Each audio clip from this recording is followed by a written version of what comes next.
सगत हक मौजूद कड़ा हालन ठीक है चाक चंगा भला हूँ ताजो मेज़बान लियाकत राज पर एक दफ़ो ॿीहर ताजी खिदमत में हाज़िर आहियां। कल सदर आसिफ अली ज़रदारी जो कुछ सरदार बि आहे पंहिंजी बिरादरी कबीले ज़रदारी कबीले जो उनजो दौरो हुयो सखर जो।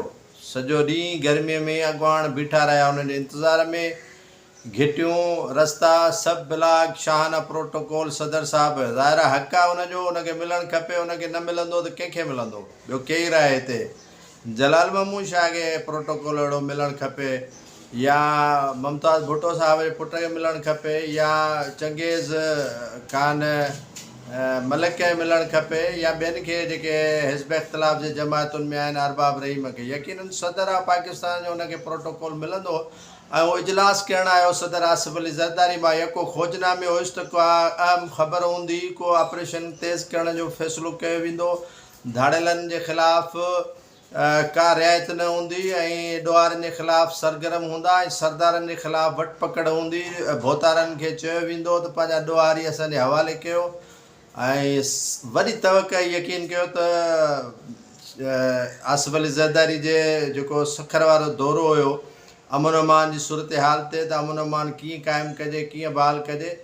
पर सॼो यकीन ॼाणो त मुंहिंजी सोच, मुंहिंजो ख़्यालु, मुंहिंजो वीचार, मुंहिंजी ख़बर, मुंहिंजो हिकिड़ो ध्यानु डाइवर्ट थी वियो त यार इजलास छाजे लाइ हुयो ऐं थियो छा। उन में रुगो करमपुर जे पुल जो ज़िक्र हुयो, जेका मरहूम मीर हज़ार ख़ान बेजराणी उते ठहिराइण पे चाही त हितां ॾोहारी जेको आहे सो कचे मां अचनि था, हितां अगवा कनि था, या पुल हूंदी त शायदि ॾोहरनि में घटिताई अचे।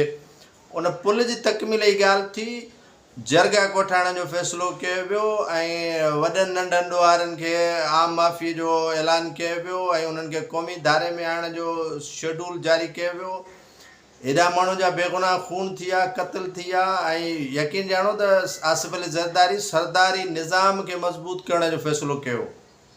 सरदारी निज़ाम अञा वधीक मज़बूत थिए, ऐं सिंध जा सरदार अञा वधीक मज़बूत थियनि, ऐं जरगो जीअं KPK में थींदो आहे, जरगा जीअं बलूचिस्तान में थींदा आहिनि, जरगा जीअं पंजाब में चौधरी कंदा आहिनि, पठाण कंदा आहिनि, होॾे बलोच सरदार कंदा आहिनि। अहिड़े नमूने सां सिंध में जरगाई सिस्टम जेको आहे सो उन खे मज़बूत करण जो फ़ैसिलो कयो वियो त उहो जरगो कोठायो वेंदो, ऐं उन जरगे में फ़ैसिला कया वेंदा त कहिड़ा ॾोहारी हथियार फिटो कनि था, कहिड़नि ॾोहारनि खे आम माफ़ी ॾिनी वेंदी। तेसीं ताईं मतिलबु छा करिणो आहे पुलिस खे, इहो सदर साहिबु कोन ॿुधायो वियो। तेसिताईं रेंजर्स खे छा करिणो आहे, इहो सदर साहिबु कोन ॿुधायो वियो। बाक़ी अॻिते हली चई त वरी हिकिड़ी ॿी मीटिंग थींदी, ऐं उन में अमन अमान जी सूरत हाल खे बहाल कयो वेंदो।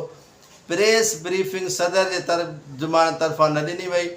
जेको सूबाई वज़ीर आहे नासिर हुसैन शाह, उन इहा प्रेस ब्रीफिंग ॾिनी त सदर साहिबु हीअं फरमाए वियो आहे त उन में को लबे लुबाब जेकॾहिं ॾिठो वञे त सिर्फ़ु सखर जो दौरो, ख़ुर्शीद शाह जा पघर कढणा हुया, ख़ुर्शीद शाह खे परेशान करिणो हुयो, ऐं उतां जे वज़ीरनि मशीरनि खे परेशान करिणो हो, ऐं मीटिंग करणी हुई, ऐं वफ़ाक़ी वज़ीर दाख़िला खे तकलीफ़ ॾिनी वई त तूं बि अचु, ऐं मुख़्तलिफ़ इदारनि जे सरबराहनि खे बि घुरायो वियो, उहे बि आया, ऐं उन सां गॾोगॾु स्पीकर खे बि घुरायो वियो। ऐं मूं सोचियो त आसिफ अली ज़रदारी साहिबु अॼु बहितरीनु हिकिड़ो फ़ैसिलो कयो वेंदो, ऐं ॾाढो अहम फ़ैसिला हूंदा, पर सवाइ चवंदा आहिनि त फ़ारसीअ में त आमदनि गुफ़्तनि निशिस्तनि ऐं बरख़ास्तनि, इहो ई थियो। लबे लुबाब त आयो, वेठो, ॻाल्हाई, ऐं हमरा हलियो वियो।